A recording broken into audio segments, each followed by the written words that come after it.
بسم اللہ الرحمن الرحیم. ناظرین السلام علیکم. میں ہوں غضنفر ہاشمی اوپن مائنڈز کے ساتھ. ناظرین ملک عزیز میں ایک عجیب و غریب صورتحال سامنے ہے. ڈاکٹر طاہر القادری جو منہاج القرآن کے سربراہ اور پاکستان عوامی تحریک کے بھی سربراہ ہیں، انہوں نے پاکستان آنا تھا، لیکن ان کے آنے سے پہلے ماڈل ٹاؤن لاہور میں واقع ان کی رہائش گاہ پر پولیس نے حملہ کیا اور ناجائز تجاوزات ہٹانے کے بہانے وہاں پر پولیس اور واپس پاکستان عوامی تحریک کے کارکنوں کے درمیان تصادم ہوا، جس کے نتیجے میں گولی چلی اور ان کے کوئی 10 کارکنان جو ہیں وہ جاں بحق ہوئے اور 90 یا 100 کے درمیان لوگ جو تھے وہ زخمی ہو گئے. دوسرا واقعہ یہ ہوا کہ جب ڈاکٹر طاہر القادری پاکستان آئے تو ایمریٹس ایئر لائن سے انہوں نے اسلام آباد لینڈ کرنا تھا، لیکن اسلام آباد جب لینڈ کرنے لگے تو وہاں مظاہرین جمع ہو گئے تو حکومت نے ان کا طیارہ ری راؤٹ کرتے ہوئے لاہور اتارا، جس کے نتیجے میں ایک عجیب و غریب صورتحال پیدا ہوئی اور وہ طیارہ کچھ 4-5 گھنٹے وہاں کھڑا رہا اور ایک طرح کے یرغمالی صورتحال سامنے رہی. یہ وہ صورتحال ہے جس پہ آج ہم بات کریں گے اور اس کے بعد کیا ہوگا، ممکنہ صورتحال کیا تھی، کیا اس کے اسباب کیا ہیں، حکومت کیا سوچ رہی تھی، پاکستان عوامی تحریک کیا سوچ رہی ہے، اور باقی جو جماعتیں ہیں جو اس وقت ملک میں مڈ ٹرم الیکشن کے حوالے سے یا انقلاب لانے کے حوالے سے باتیں کر رہی ہیں اور ڈاکٹر طاہر القادری کے گرد جمع ہیں، جن میں پاکستان جس میں کاف لیگ ہے، جس میں دوسری جماعتیں ہیں، ان کے رول کے حوالے سے بھی بات کریں گے. اور میرے ساتھ موجود ہیں ممتاز تجزیہ نگار دانشور جناب طاہر جاوید. بہت شکریہ طاہر جاوید صاحب. یہ جو واقعہ پیش آیا ہے کیا کہتے ہیں آپ اس کے بارے میں؟ ویل اچھا واقعہ نہیں ہے جی. اس کو جتنا اس کے اوپر کنڈیم کیا جائے، گولیاں چلنی اور لوگوں کا مرنا ان جنرل سڑک کے اوپر کھلے عام، وہ بھی پولیس کے ہاتھوں، اچھی بات نہیں ہے. اس کو کوئی بھی شخص اس کو پروموٹ یا اس کو اچھا نہیں کہہ سکتا. دیکھیے، کیا حکمران جو ہیں ان کو عقل نہیں ہے؟ کیا آپ کے خیال میں؟ بظاہر جو آپ اس کو دیکھیں آؤٹ سائڈ دا باکس تو یہی لگتا ہے کہ حکمرانوں کو عقل نہیں. ایڈوائزرز ان کے خراب ہیں. وہ تو آپ کوئی بھی کر سکتے ہیں نا، ایڈوائزر خراب ہے یا خود سمجھ نہیں ہے، یا جو اگر اس کو آپ صرف اس کا جو آپ فیس ویلیو یا اس کو جو آپ سامنے نظر آ رہا ہے اس کو دیکھیں. اب کہانی یہ ہے کہ اس کی انویسٹیگیشن ہو رہی ہے، ہائی کورٹ کے ججز اور جوڈیشل جو بھی کمیشن بنا دیا گیا ہے. اس کمیشن پر بھی اعتراض ہے ان کو تو ہر چیز پہ اعتراض ہے. As far as Tahir al Qadri, آپ طاہر القادری کے بیٹے کو اس کا سربراہ بنا دیں گے تو وہ اس پہ بھی اعتراض کرے گا. ٹھیک ہے. That's part of the personality. Actually اگر آپ نوٹ کرو نا، طاہر القادری صاحب خود ہی حالات کو اس طرح بنا کے بیانات دے کے اس طرح کے حالات بنا دیتے ہیں کہ کوئی بھی حکومت ہوگی وہ یہی معاملہ کرے گی. جیسے ان کے بیانات اگر آپ جانے سے پہلے سنیں، انہوں نے کوئی بندہ ایسا نہیں چھوڑا، کوئی پاسبل سینیریو نہیں چھوڑا کہ جی اگر پنجاب پولیس کی وردیوں میں بھی میرے اوپر حملہ ہو سکتا ہے، میرے اپنے جھنڈے پکڑ کے میرے اوپر حملہ ہو سکتا ہے، میرے منہاج القرآن کی شرٹیں پہن کے بھی لوگ، یعنی یہ اس طرح کی تو کوئی چیز چھوڑی نہیں انہوں نے. لیکن ایک بات ہے طاہر صاحب، دیکھیں کوئی بھی کسی کو بھی حق ہے آئینی طور پہ کہ وہ ایسا کرے، وہ پاکستان آئے، پاکستان میں وہ احتجاج کرے، ملک میں حکمرانوں کی تبدیلی کا مطالبہ کرے یا مظاہرے کرے، تو آئین اس کو اجازت دیتا ہے. لیکن حکمرانوں کو ایسا کیا خوف تھا ان سے کہ وہ ایک وہاں تصادم کیا، وہاں گئے، ناجائز تجاوزات ہٹانے کے چکر میں بھی ان کو آنے دیتے؟ اچھا، اس میں دو چیزیں ہیں، اس کو علیحدہ آپ دیکھیں. ایک تو یہ جو واقعہ ماڈل ٹاؤن کے اندر ہوا، ٹھیک ہے، ایک تو اس کو آپ سائیڈ پہ رکھ لیں. پھر اس کے بعد ان کا پاکستان میں جانا اور وہاں پہ جو گورنمنٹ کا ریئیکشن، پہلے ہم اس واقعے پہ بات کریں. جی، اس واقعے کے اوپر جو تھی، میں اگر آپ ود جو بھی 1 سال سوا سال کا جو شہباز شریف کی گورنمنٹ ہے اس کی ہسٹری دیکھ لیں، 5 سال پہلی گورنمنٹ، اس سے پچھلے والی، تو ان 5 اور یہ 6 سوا 6 سال کے اندر آپ کوئی ایسا واقعہ نہیں دیکھو گے جس کے اندر اس طرح کا کوئی ایکشن یا ریئیکشن انہوں نے کیا، کوئی انتقامی کارروائی. اچھا، آیا یہ 6-6.5 سال کے بعد ان کو اس طرح کی چیز کیسے دماغ میں آ گئی؟ ٹھیک ہے. بڑی مطلب اگر تو بندے کا اگر سٹائل ہے نا تو وہ سامنے آ جانا چاہیے نا، جو تو وہ تو ایک سٹائل شہباز شریف کا یہ نہیں ہے. ٹھیک ہے. بندوں کو سامنے سے مروانا پاکستان کے اندر، یہ شہباز شریف کا یہ نہیں کر سکتے، یہ سٹائل نہیں ہے، اس کا سٹائل نہیں. ٹھیک ہے. تو کیا ہوا ہے وہ انویسٹیگیشن کے بعد پتہ چلا. بہت سارے پرسیپشنز ہیں اور بہت سارے سینیریوز بن سکتے ہیں. اس کو ہمیں دیکھیں کسی نے آرڈر تو دیا ہے نا، گولی چلانے کا؟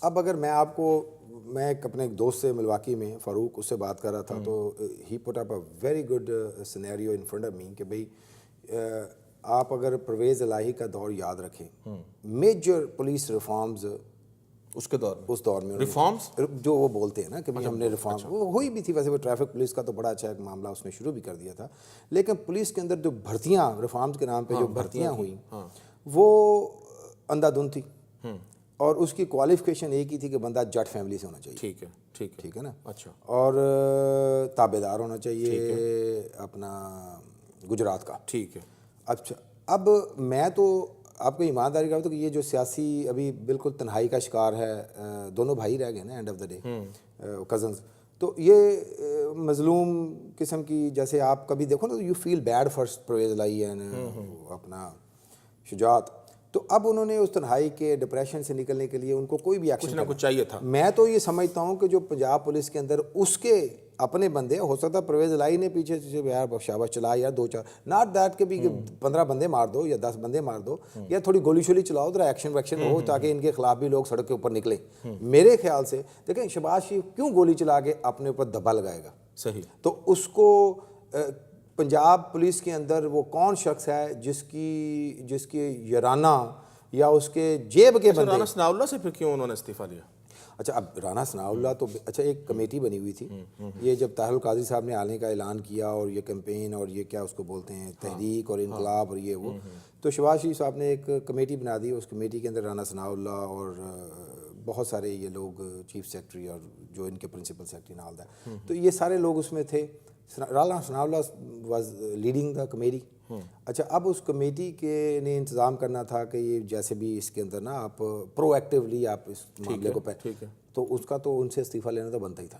اچھا اب یہ بھی ایک چیز ہو سکتی ہے، دیکھیں کہ بھی رانا ثناء اللہ جوشیلے تو ہیں، غصہ شصہ بھی آتا ہے، تو ہو سکتا ہے غصے کے اندر کوئی آرڈر شارڈر دے دیا، کوئی مڈ لیول کا آرڈر دے دیا ہو جو ایکسپینڈ ہو کے کہ چلو یا کوئی ڈنڈا شنڈا چلا دینا یا خاموش رضامندی، تو یہ بھی ایک سینیریو رانا ثناء اللہ والا بھی بن سکتا ہے۔ اچھا دوسری چیز آپ مجھے یہ بتاؤ کہ گولی جو ہے بندوق سے بھی چلنا، اور ایک جو اب یہ چھوٹے چھوٹے جو کنکریاں وٹے اس کو گلیل میں ڈال کے ذرا ہیوی ڈیوٹی پھینکے تو وہ بھی گولی کی طرح ہی آ کے لگتا ہے، جب وہ سامنے سے مارتے ہیں تو پھر پولیس بھی ہیومن بینگ ہے، یعنی ادھر سے بھی آئی نا، انہوں نے وہ ڈنڈے اور یہ چیزیں تو ادھر سے بھی تھی۔ اچھا تو وہ ایک آمنے سامنے معاملہ وہ بھی بن سکتا ہے، لیکن میرا زیادہ تر یہی ہے کہ یہ کوئی پیچھے سے ایسا کوئی شخص جس کے اندر، میرا تو سیدھا ایمانداری کی بات ہے کہ یہ کاف لیگ کے اچھا اس طرف جاتا ہے کہ انہوں نے پیچھے سے کوئی سٹرنگ کھینچی ہیں پولیس کے اندر جو ان کے تھے معاملات۔ اب ہوپ فلی کہ یہ ساری چیزیں انویسٹیگیشن کے لیکن رانا ثناء اللہ پہ بھی شک کیا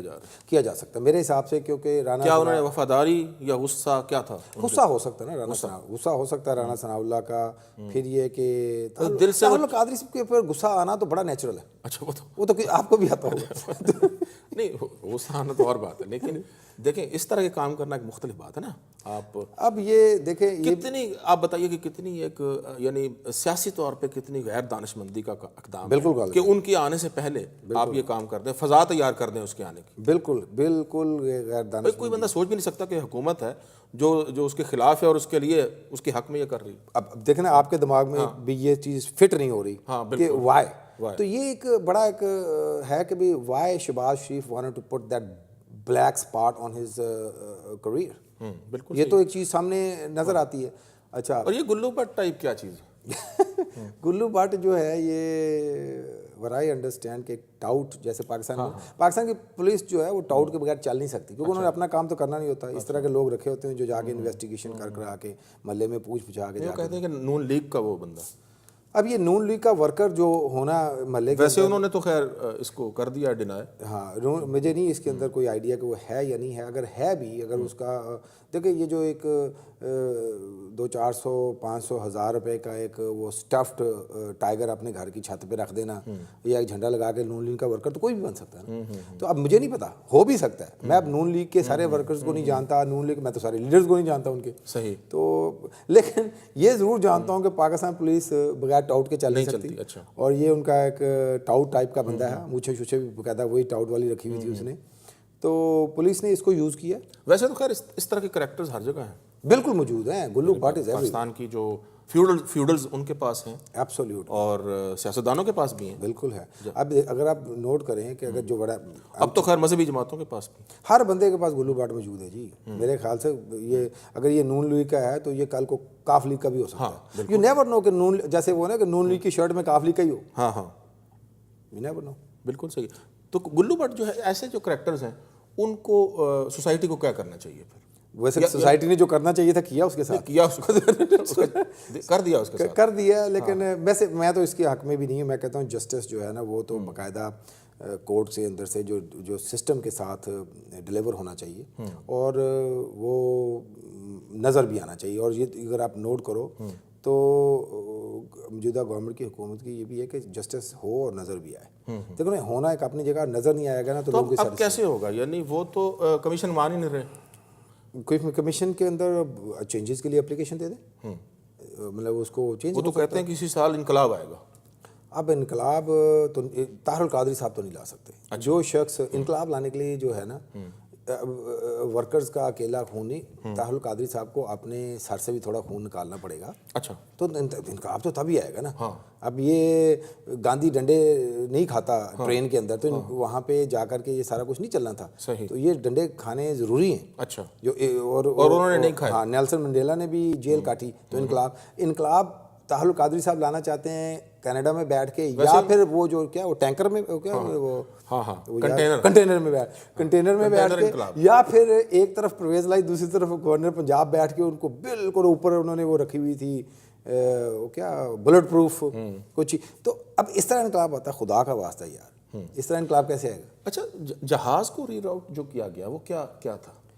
اچھا ہاں, اب یہ دیکھیں نا, اب انہوں نے یہ آنا تھا اس نے اسلام آباد, چونکہ واقعہ مجھے ایک چیز بتایا, جانا لاہور ہے, آنا اسلام آباد, لاہور کی ڈائریکٹ فلائٹ نہیں ملتی. ہاں بالکل ٹھیک. پہلی تو آپ ویری سمپل. تو بیسیکلی آنا مقصد نہیں تھا, وہ پورا ایک جلوس بنا کے یہ سارے ڈرامے اور یہ میڈیا اور یہ کیپچر کرنا تھا نا. تو اب اس کے لیے وہ بھی I am not against that, آپ کرو اس کو, لیکن ماحول یہ بن گیا تھا کہ بندے مر گئے. انہوں نے بیانات دے کے ڈائریکٹلی پرچے کاٹ دیے ہوئے ہیں گورنمنٹ کے اوپر نامینیٹ کر کے. اچھا, اس کے بعد پھر یہ بیان بھی دے رہے ہیں کہ جی اس کے اوپر میرے اپنے شرٹوں کے جھنڈے اٹھا کے بھی لوگ آ سکتے ہیں. اب یہ بول رہے ہیں جی میری شرٹیں پہن کے عوامی کیا نام ہے ان کی جو پاکستان عوامی تحریک کی شرٹیں پہن کے اور میرے جھنڈے اٹھا کے بھی ٹیررسٹ آ سکتے ہیں. ٹھیک ہے جی, اس بیان کی صورت میں ان کے بندوں کو چیک کرنا بنتا ہے کہ نہیں؟ ان کے اس بیان کے پھر جب ان کے بندوں کو چیک کیا جاتا تو وہ آگے سے لڑتے, جو لڑے بھی ہیں آپ نے دیکھا بھی ہے. تو اب یہ خود ہی ماحول کو اس طرح وہ ڈرامٹائز کر کے نا, وہ کہتے ہیں گند ڈال دو کہ اچھائی برائی کا پتہ ہی نہ چلے. تو اس صورت میں اس کو ریڈ آؤٹ کر کے باعزت طریقے سے ان کو زندہ سلامت اپنے گھر میں. ہاں, ابھی پھر وہ باہر نہیں نکلے طیارے پہ. میں اس پہ بات کرتا ہوں, ایک چھوٹا سا وقفہ لیتے ہیں. ناظرین چھوٹی سی بریک, دوبارہ آتے ہیں آپ کے پاس.